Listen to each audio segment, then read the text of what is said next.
Hi, this is Wishup, and this is a card reading that is sort of intended to go from the full moon that we just had through the new moon of April 5th.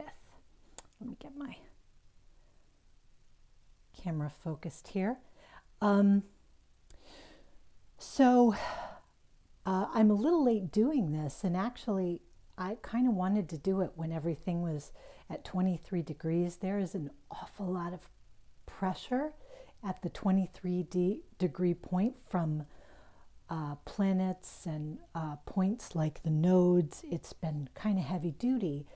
And while 23 I don't think is considered a critical degree in astrology, numerologically you might say it's significant because it exemplifies this dynamic tension between the pairing of two, the duality of two, and the balance of two, and then going to three, and the trinity of three. And both of these two structures will work. You can use a binary either or you can use a three-legged stool. But can you use them both together? You know, you might need to choose which approach you're going to take, and these approaches pull against each other, but in a highly creative way, because fives are dynamic and they bring forth energy that hasn't been seen before. And so one of the things I always think of with 23 is I think of Michael Jordan. And he was number 23 playing basketball, and he changed the game. Nobody had played it the way he played it before. And when he was a kid in North Carolina playing with a half-flat basketball on basically a dirt court and just practicing hour and hour, hour after hour, he could not have imagined what he would become. And breaking so many boundaries within the game allowed him to break a lot of other new ground as well. You know, he became this first character to have these kind of endorsements, right? And to have his own shoes and to have all of his branding and to become this worldwide figure. He really did this in a way no one had done it before. But if he hadn't focused on basketball first, these other things probably wouldn't have been available for him. By breaking new ground in one area, he ended up breaking it all over the place. But at the time he was doing it, it had to be a pretty solitary thing because he was just grinding away on his skills. And that may be an area that you're in right now. In 23 brings up you're grinding away at your skills, and is anybody ever going to understand what you're doing? Because you may be doing something kind of new, or doing something that is hard to explain, or doing something that feels awkward to share. If it's new ground for you, maybe you're into something new and it feels awkward to share with people. You're not sure they're going to understand. All of this stuff comes around with 23, and it creates dynamic creative tension. It also can create chaos in its wake. I mean, that is a fact. Things that were just barely stable kind of shake apart. And I will also say this Mercury retrograde has been a bit of a doozy, at least for me. We're still in retrograde for another couple days. I'm filming this on March 28th. We're still in retrograde for another couple days. And then we're going to be in the shadow period until I think April 5th or 6th. And April 5th is the time of the new moon in Aries. So what I think that means, because Mercury has been dancing with Neptune. So Mercury's in Pisces, so it crossed over Neptune as it was kind of going forward. Neptune is this deep spiritual enlightener. I mean, we think of Uranus as like the lightning planet, air and lightning, But Neptune, its pair, its partner, with its axis turned the other direction. Neptune is a planet in our solar system that rests with its axis the other direction. So it provides the other level of enlightenment. So if you think of Uranian lightning from coming on high and just, dazzling you while you're walking out in the field, the Neptunian enlightenment, so to speak, bubbles up from below. It comes up like striking oil, or like a geyser, or like a volcano. It's more that kind of energy from the deeps. So Neptune has a lot to say about love and about spirit, the flow of spirit. So as Mercury has been crossing over it and then went retrograde, so it crossed over it again, and then now it's going to cross over it again in the shadow period, as it's dancing around Neptune, we have the opportunity for these things which are very deep down, very deep, to come up into conscious awareness, because that's where Mercury is. So you may have found this a very revelatory time that you're in the middle of, and things may be coming at you so fast in terms of new ways of thinking about things or new understandings that you're not even quite sure what to make of all of it yet. Like you're just in the middle of this storm almost of feeling and memory and consideration and perceptions, and it's coming thick and fast right now, and you're not quite sure, or you may be feeling that way. I have felt that way.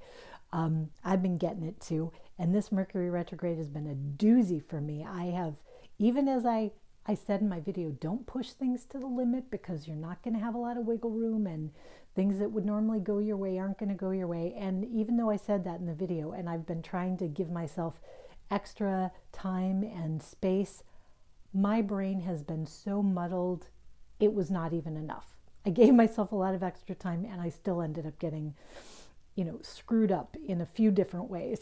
So it's been a doozy. So if it's been a doozy for you, I understand. But all of this is like if you have a huge storm and all of a sudden it washes an old pirate ship onto the shore. If you pick through that wreckage, there may be some sad things to see, right? You might find some old pirate skeletons, or, think about what it means to have been lost so long. But there's treasure in the wreckage too. That makes sense? Like what's being washed up onto your shore is not just old boots.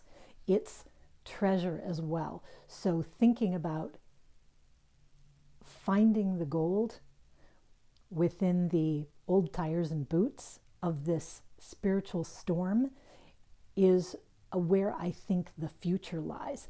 And then when you are able to focus, I'm not always able to focus. Sometimes I have many things going on at one time. And right now you might have chaos stirring in a few different areas of your life. So can you keep your heart's focus on your biggest goals? It doesn't mean neglecting the other things you need to do, but always remember where your heart's at, because that focus, like that Michael Jordan laser focus of what you want, I think is going to carry you forward. And it's also going to simultaneously solve problems in all the other areas of your life, which may seem unrelated, if that makes sense. So I got a bunch of cards here. This is the Animal Totem Tarot, and this is the Spirit of Nashville playing cards, Loteria cards, Retro Lenormand by Alexander Musrock, and Gypsy Witch cards. So we're just going to get a big mess and take a peek and see what we get. Oh, look at that. What a card. Okay, 9 of Swords. So here is this bird on the branch in front of a bed, because often we have a bed in the 9 of Swords card, and all of these swords overhead. So there's definitely the idea in this gray sort of twilight looking card of disrupted sleep. But because it's a bird, we have the idea of birds bringing messages. So what messages might be coming in your sleep? And actually, because Neptune is a planet of dreams, that is a way that it brings things into your consciousness, is through the power of dreams. So that you dream something, and then maybe you just remember a little bit of it, or you wake up with a certain impression or feeling about it. And by working with that feeling or those impressions or those just little scraps of memory consciously, you allow Mercury to funnel into Neptune, if that makes sense. And then you can make use of it. So I will read the thing about this card in a minute, but let's see the rest of what we've got. Oh, Queen of Hearts. So another water card, in this case, upright. You can obviously tell that. And the Queen, this means the Queen of Cups is in her element. So we're in this element of compassion, contemplation, warm feeling, and of healing. This might be a real serious healing opportunity. Let's see what we've got here. Okay, El Cotoro, which is the parrot. Notice we've got these birds showing up again. So there is that focus on not only conversations, but language, messages. Okay, let's get the retro Lenormand. Okay, tree, which is a card of longevity and health. And Gypsy Witch, the gentleman. Okay, which is also Two of Hearts. So, one thing I wanted to mention was the idea that, maybe I'll even close up on these a little more. Here we go, that's good. That the South Node is also next to Saturn and Pluto, which are lined up in Capricorn. They're very close to each other, so they've been part of this 23 energy. Right now they're at about 22, and Jupiter's now at 24, but all of this is still pretty dynamic and close. And the South Node, typically the South Node of the Moon, K2, will have to do with endings, and then the North Node will have to do with beginnings, or sort of where you're coming from, where you're going to, that kind of an idea.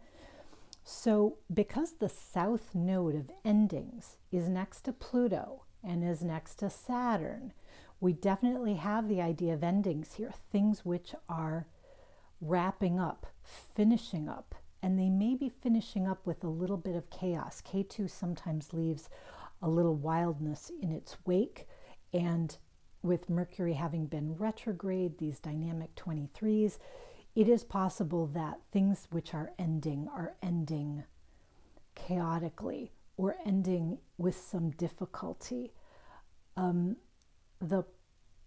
The process here, where I look at it as sort of the sunset,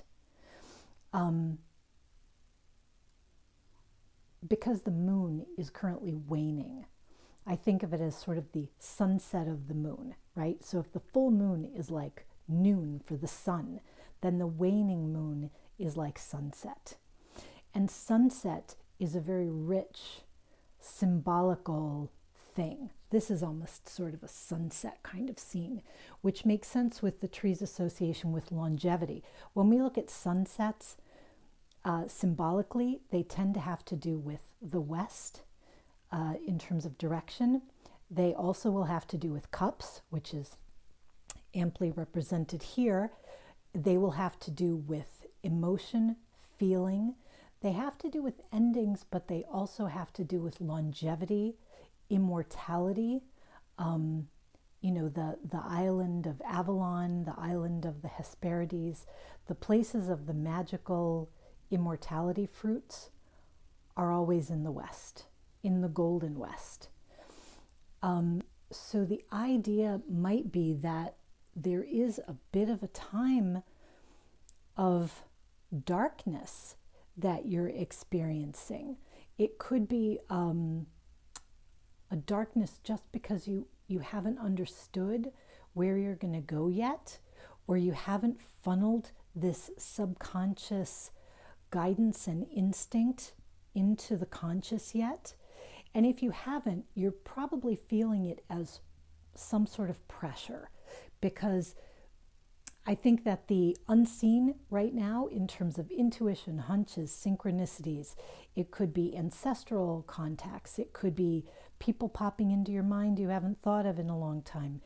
All of these things which are like tugs at your awareness are probably getting more insistent, especially if you haven't had time to pay attention to them. They are just getting louder and louder. You know what I mean? It starts as a whisper, and then that voice gets louder and louder and louder. And there really is something with the way these birds really do echo each other.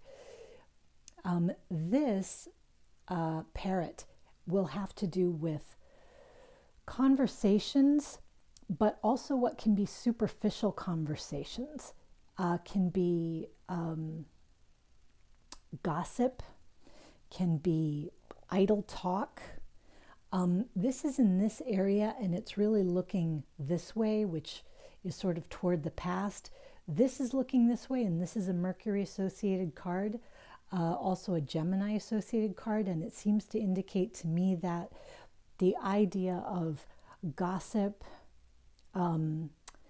backbiting, I mean, this is a message I've been getting, like gossip and backbiting are very much part of the past, and they're not moving you forwards. They're not getting you towards this health. Tree is a card that is thought of as quite good because it's about physical health, family health, security, things which are great for the long haul. And it even has to do a little bit with the idea that I was mentioning about, well, first of all, it's a 5, which is 2 and 3 together. But the idea that you work on the trunk, you work on the main thing that you're working on. And a healthy tree will branch out all over the place. You'll find fruit in all different areas if the main section of the tree, the roots, which are being fed right now by the deep waters and by Neptune, and the trunk, which you can care for because it's above ground. This is the part of your life that you're caring for, that you're looking out for, that you're nourishing. If you take care of these parts, this part of having fruit in your life and all of the good things that go with that in terms of the way we think about it, all of that comes with it. This, for some reason, this talk, this conversation, again, and I got this in another, I think the Mercury retrograde reading, where it was like talking about all this stuff is not going to benefit you right now. And it might be just because it's not well enough developed yet. You know, you're seeing this tiny little sapling and you're explaining this is going to be a giant tree. This is going to provide fruits and shade and all the wonderful things that trees do. It's going to do that, and someone else can't see it. They just can't see where it's all going to go. Excuse me.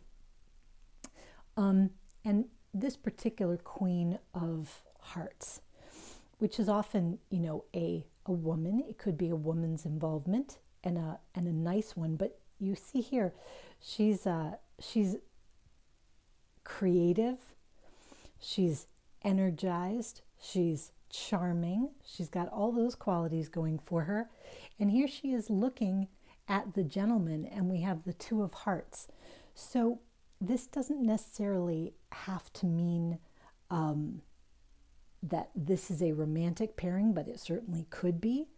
But where we get the 2 of Hearts, and we've got this idea here that the higher octave, the higher road, if you will, is towards loving collaboration, you could say, excuse me, but also towards making loving vows. If you think of the 2 of Cups like a sacred vow that you make, making a vow towards where you're really trying to go, moving this way, and taking what in Nine of Swords can be heartaches of the past and putting them behind you. Now, in this case, I would say if you want to talk about your heartaches of the past, that might be well aspected. That might be something you want to do. Talk about it with someone you trust, journal it out, use this power of communication to move out of this feeling of darkness. And I would generally recommend that because right now with Neptune, you're trying to pull these things out of the subconscious, and creative methods will do that.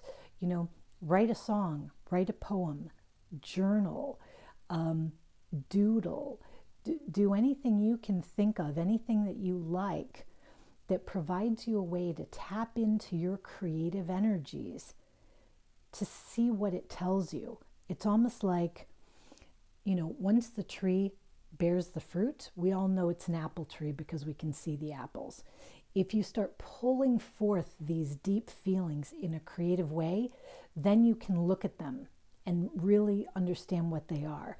And I still think the advice is probably to put it behind you. I'm going to reach over and grab this book. Let me see if I can. I'm going to have to take off the earphones.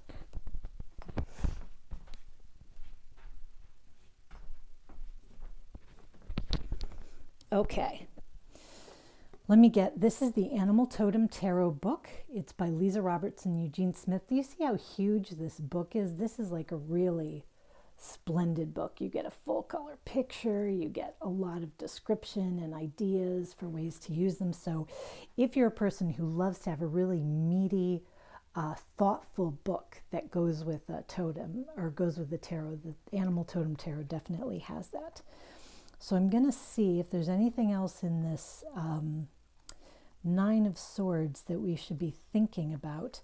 Okay, so this is the whippoorwill bird. Here's what it says. I don't mean to keep you up all night. It's really not my fault. You chose to live near where I find my food. But in truth, my only crime is loving the sound of my own voice. My song may not be pleasant to you, but raising up my voice and singing under the moon is heaven to me. I know I don't have much of a range and I only seem to know 3 words, but it is my song and I will sing as loud as I want to. So the idea is, first of all, we have the twin ideas of singing your own song and loving the sound of your own voice, which I could probably be accused of, so I need to wrap this one up. But I think that the idea here is, again, that talk can be cheap, it can be hurtful, and the question is not what you are saying right now, but what you're feeling deep in your heart, because that's the direction towards health. That's the direction towards your long-term goal. And right now, if you want to bring this stuff forward in language, probably using creative means will be better than having a gripe fest with the people at work, or finding someone else who has the same problems with someone you know, and just stirring up kind of a toxic brew of nasty discussion around it. It's just taking you backwards.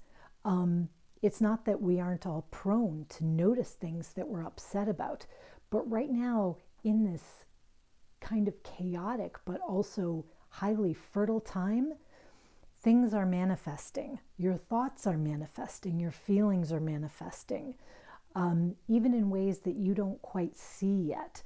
So the question is, what kind of seeds are you planting with your thoughts and your feelings daily?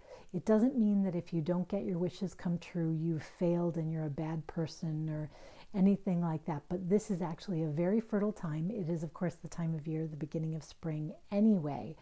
And we've got these cards together saying now is a time to really bring together your heart's wishes and to make kind of a vow to go that way and to release these sort of birds of care and worry. So hopefully that is somewhat useful. I will be doing actually and they'll probably be shorter than this, but I will be doing some April teacup readings, so that will be upcoming. But in the meanwhile, take good care of your heart. Don't be in, toxic places of cheap talk. You deserve better than that. Your dreams deserve better than that. Cherish yourself. Cherish yourself with compassion and empathy. And if you're in situations that don't allow you to feel compassion, or that sort of dry up your compassion and empathy, try to find places that do make you feel warm and loving and overflowing, because right now that energy is where the action is, where your cup overflows is where spirit is flowing and spirit is going. And that is what is fueling this long-term, healthy, happy future that you're looking towards. So, okay, hope that kind of makes sense. Anyway, thanks very much for your time. Thanks for watching. I appreciate your likes and your subscriptions, but I just appreciate you being here. And thanks again. And until next time, rock on with your bad selves.